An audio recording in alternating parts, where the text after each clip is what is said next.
It is not often that I start a video in the middle of a project, but here we are.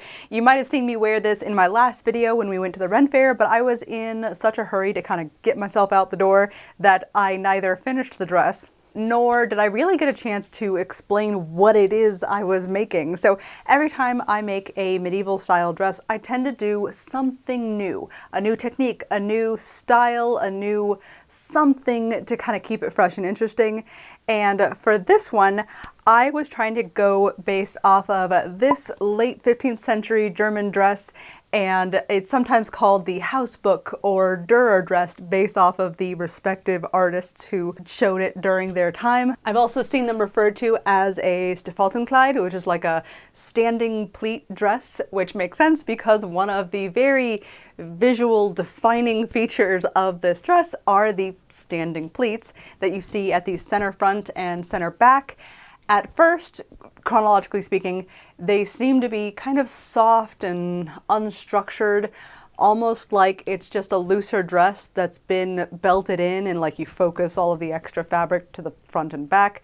But then as we get later on into the century, it becomes very, very structured and purposeful in a way that is no longer just kind of a happy accident, but instead definitely integrally part of the construction of the dress, like very intentionally done. A quick little pause to say that I think that this is one of the absolutely coolest things about historical fashion is seeing some really odd little trend emerge and become the most like crazy intense version of itself before dying down, and then some new trend emerges in its place. I think it is just delightful every single time. Personally, for my project, I'm aiming for the kind of earlier end of that when it's still in its happy accident phase. Oh my god, my voice. Another interesting feature of this dress is the way that the sleeves are set in. Now, normally you have your sleeve, you've got your body pieces, and there's a seam kind of right where they meet, but this instead kind of grows into the bodice a little bit. I've seen this referred to as a grande assiette sleeve, which I think is large plait in French. It's kind of like there's a plait kind of growing into the shoulder here. And I think one of the most famous examples of this is the Charles de Blois purpoint from like mid 14th century. Now, to get to this point, I did have to do some patterning shenanigans, and you may have seen a little bit of that in my previous video because I tried to show at least a little bit of what I was doing, but I felt like it kind of deserved its own video, and I am gonna go ahead and get to working on this hem that I never finished and tell you about how we got to this point and what we're going to do next. I think before we do our flashback into sewing land, I want to do a bit of a flash forward into next week because I'm going to be going to Mr. Morgan Donner's holiday work office party situation, and as cute as I personally think I dress, it's even Christmas colored today, this doesn't exactly scream cocktail party to me. So nor does most of my wardrobe. So I ran to ThredUp, who are the very kind sponsors of today's video, and I popped in their image search this image of Joan from Mad Men, who is like, in my mind's eye, the epitome of looking nice in the office, I guess, and got this extremely swanky dress as a result. ThredUp is great for shopping secondhand, which obviously is very budget friendly, particularly in this case, given that the original estimated price on this was $6.95 versus the $33 that I bought it for on ThredUp. And it's a great place for finding really outstanding items for your holiday wardrobe needs. They even have a holiday shop set up so that you can look for outfits that inspire you, find pieces that are perfect for your next holiday get-up. If you are looking to stand out and shop secondhand this holiday season, use my link down below and use my code to get 45% off your first order and free shipping. Well, wish me luck that I don't make a ding-dang fool out of myself, and you guys get back to sewing. So the very first thing I did was actually put on a dress that I had made a few years ago based on one of the finds from Harry Olsen's Greenland. It's also a mid 15th century dress, although from an entirely different area. Did I make two dresses of basically the same time period and the exact same color of fabric? Maybe. The reason that I tried it on was to get a sense of how much looseness I might need in order to create those distinctive pleats in the front and back. I did feel like I was kind of on the right track here, but rather than use my Greenland pattern, because it has so many gores set into the side and I didn't want to have to deal with trying to redraft those back into just a front piece and a back piece. Instead, I decided to start with one of my other more fitted patterns that's just a front piece and a back piece and try to loosen it the same amount as the Greenland dress. I took that old pattern and traced it out onto some mock-up fabric, and then I knew that I had some changes that I wanted to make, right? Like, for example, on the old pattern, it had quite a wide kind of scooped neckline sort of going on, and I knew that for this one I wanted it to be a bit more on the shoulders, so I added some extra fabric to be able to have something to manipulate with later there.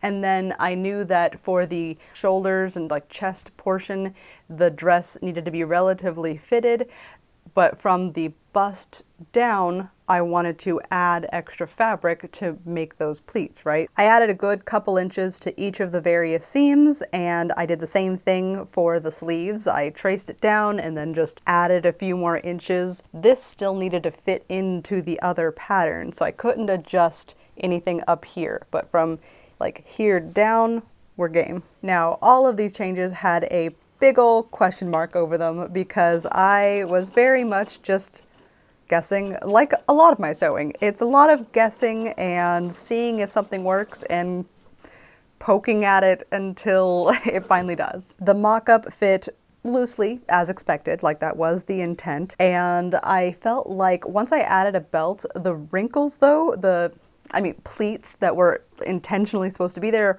were not performing how I wanted them to be. Like, they were oddly spaced, they had kind of a weird directionality to them that I was not loving. So already some changes needed to be made.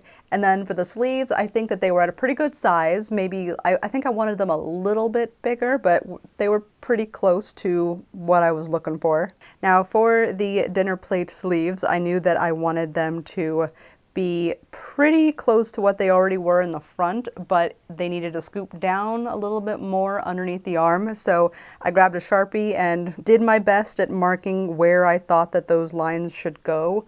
You know, a little bit difficult while it's on your body, but I also feel like you get a better sense of what makes sense while it's on your body. I also did my best at marking where I wanted the sleeve head to go on my back, which was very difficult to reach. But once I had it flat on a table, I could see that I wanted to adjust the proportions a little bit. I wanted the section of back between the shoulder blades, the plates, to be a little bit narrower proportionately. So I just kind of eyeballed some changes there and marked those down. For some reason, I had this notion that at the under back side of my sleeve, there needed to be a triangular gusset there. In retrospect, that was absolutely not necessary, but I think it's because I had just tried on the Housebook gown, and it has a gusset in that place, so I think it was just in my mind that that was needed for this new pattern, which is not the case. Yep, I don't know, I decided it needed that triangular piece, and I very carefully went about marking it and cutting it out and patterning it, adding the seam allowances, the whole shebang. I am fighting every urge to do some fiddling with this because my instinct says that I have done something wrong, but I'm gonna wait, I'm gonna do another mock-up, and then see if I want to change something. Anywho, I finished patterning out the sleeve and I added a bit more width to the forearm. I added more to the waist, especially in the front and center back, because I felt like that's what it needed to help the pleats form where I wanted them to form. And then I made another mock-up. The slightly bigger sleeves were pretty much where I wanted them to be at this point. They were good to go. The sleeve heads were close to what I was looking for, and the pleats at the waist were better. Still not quite spot on, but better. Yeah, this thread is fighting me.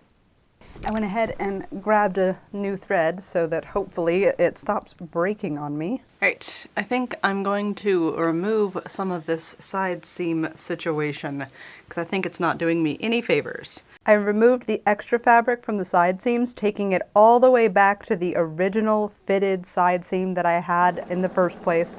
And then I added a whole nother piece of fabric, like a big triangle, to the center front, hoping that that might fix my pleats issue. And I think it was looking much, much better at this point.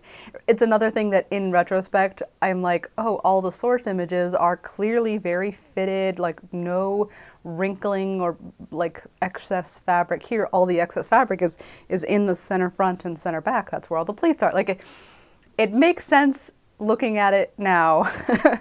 But we got there. We got there eventually. Back to our mock-up, I drew the neckline in where I felt like it was supposed to be, and then I took it off so that I could fiddle with the seam at the back of the arms. I was looking at some of the portraits, and I feel like based on those, that seam should be angled a bit more lower down to the center back. To transfer that change to the paper pattern, I went ahead and ripped all the seams out and cut along the new seam line that I intended for it to be. And if you look at the pattern here, you can see where this is originally where that piece was, but then I moved it over to the opposite side. While I'm here thinking about these, I did notice that there's no reason for these to be two separate pieces. The only thing that this is doing for me is adding in essentially a little kind of triangular gore bit here. I decided that I would indeed go ahead and simplify the pattern because all I really needed to do was to compensate for that very small bit of flare. And so to do that, I just cut it off, made it its own pattern piece. I added the seam allowance and all of that. And so instead of one really big, awkward gusset, I made a very teeny tiny one. And I attached it to the pattern itself with a bit of string because that's the kind of pattern piece that you absolutely set down and lose. Now, going back to the pleats, which it's funny, I feel like talking about this dress, it's been back and forth between like, gotta figure out the sleeves, oh, gotta figure out the pleats, gotta figure out the sleeves again, now I've gotta figure out the pleats. In adding that center front triangle piece, I felt like the pattern was now looking, actually, let me show you. So at this point, my pattern has a really nice straight line all the way from the side of the neck and going down the center front, and it looked suspiciously to me like a 45-degree angle. And for some reason, my mind looked at this and went, does that mean I should make it so that this is on the straight grain? Because I feel like I've done so many patterns where with rectangular construction, you have that center front on the straight grain, like this. I got really in my head about it because I was like, well, should it be like this? Or should it be where the body is still maintaining the proper straight grainedness and just let this be the 45-degree angle bias that it wants to be? I figured that the best way to solve this was to take a bit of the final fabric that I was going to be making my dress out of and drape it on my dress form two ways. Once with the side seam being the straight grain and the center front being on the bias, and then once the other way where the center front was on the straight grain and the side seam was on the bias, and then see how they pleated up, see how they behaved. Truth be told, I don't feel like there was a huge difference either way. Like there was maybe something a little bit nicer about how the pleats were behaving on the one where the side was straight grain and the center front was on the bias. I figured that the only way to really solve this once and for all was to do yet another mock-up. And here she is. I had this small bit of gray wool fabric in a similar weight to the actual fabric, so I felt like it would be a really good refined mock-up test of my pattern. It pleated up very beautifully, and I was feeling extremely reassured at this point. The seams on the back all looked pretty good now. I was happy with how the arm side was looking and all of that. Like, I felt like at this point I could move on to the actual project. From here on out, the dress construction went probably about as you might expect, although I will say one really nice thing about that 45-degree angle on the center front means that I could just take my pattern piece and flip it and cut out its twin with no waste between them. Like, so that was very, very nice. Once I'd cut out my first one though, I put it on my mannequin and then very carefully cut away the extra hem from how it was hanging. And then I took that extra piece, and it now is going to become the side goudet of the front piece, which it's so cool when I can cut extra fabric off and then put it in to be perfect piecing somewhere else. So nice. You might remember from the other video that originally everybody was restricted to just 3 yards each. That way we would have enough for all 10 people. But by the time I finally got around to starting my dress, we had one person drop out, which meant that there was suddenly extra fabric available to do mischief with. So I asked the group, like, hey, can I use the last of the fabric to make my dress a little bit extra, which is what made this whole project possible for me. Although, that said, it didn't actually require that much. I did this in less than 4 yards, so it just needed a little bit more to do what I wanted to do and get a surprising amount of fullness. I often get asked for more detail on how I sew the pointy end of a gusset or a godet, so I'm going to try and show that a little bit more clearly here. I start by cutting where the triangle is going to go, almost to the same length, but just about a centimeter or two short of the tip. I'll go ahead and sew this line, starting out with a normal seam allowance, and then as we get closer to the end of the cut here, I'm going to try and scoot it over so that it's in the middle of my triangle. And then I'm going to sew back down the other side. On the machine, that looks like this, starting out at the normal seam allowance for most of the triangle, and then as we get closer to the end, I'm gonna scooch things over so that the cut is closer to the middle of the triangle. A little extra stitch goes right here across the top, and then now with your needle still parked inside the fabric, I'm going to reach under the fabric and rotate the triangle over so that I have the free edge, and now we're going to continue sewing our stitch down. Here's that gusset fresh off the machine, and you can see how the seam allowance gets narrower and narrower as we get to the top, and then the actual tip of the triangle here, it's just the very teeny tiniest littlest bit of seam allowance left over. I like to iron these so that the seam allowance goes outward. That way I can go ahead and top stitch or fell the remaining seam allowance of the triangle so that it is encasing that really narrow seam allowance and helps kind of reinforce the whole area. At this point we are pretty much caught up to present day.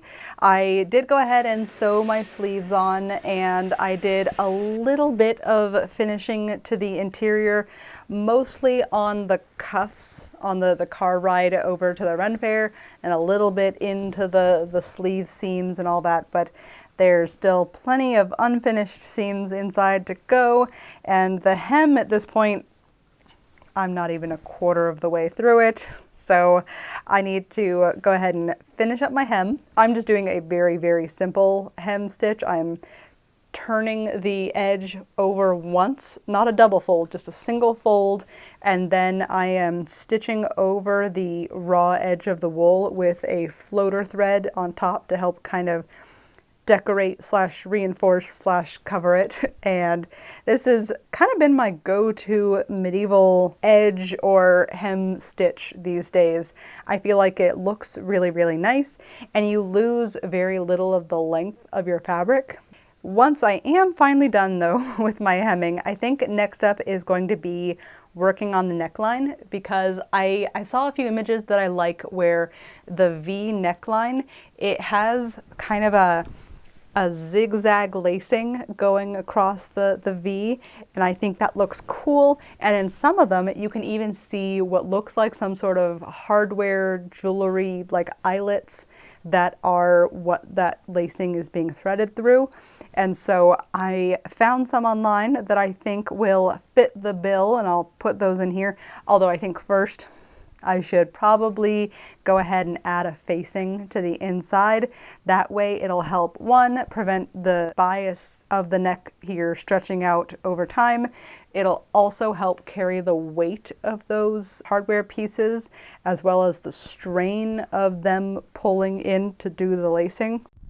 A little bit of stitching, and then we are all done with sewing on the eyelets. And I saw that there was snow, so I had to come quickly do a look at the snow while trying on my new outfit. And I'm pretty happy with how these are looking. Part of me maybe wishes that I had done them a scooch closer together. Like I do think that the coverage from like kind of collarbone all the way down to like almost waist, that part's good. I think I did like about 2 inches between each one, and I kind of wish maybe I had done like an 1.5 inches or so, but meh, that is a problem for later. For right now though, I feel like this is a pretty good test to see how things are looking, which I think they're looking pretty cute. And also, look at how much good skirt I've got. It's very exciting. So, my hem is done. My eyelets are done. I would say I am done. I do feel like there's something missing, something awry up here. I feel like I am not wearing the incredibly iconic, very plump braids that you will see with this style of dress. And also there's a bunch of fun accessory options that I think it's time to go play with. Yeah, all in all, I'm very happy. I feel like this went pretty dang well. All those mock-ups definitely, I think, got me where I was looking. And I hope you guys had fun watching the video, and I hope that you check out ThreadUp's link down below for that 45% off your first order with free shipping to boot. Okie dokie. Well, this was fun, but it is actually kind of cold. I think I'm gonna go back inside. All right, let's go.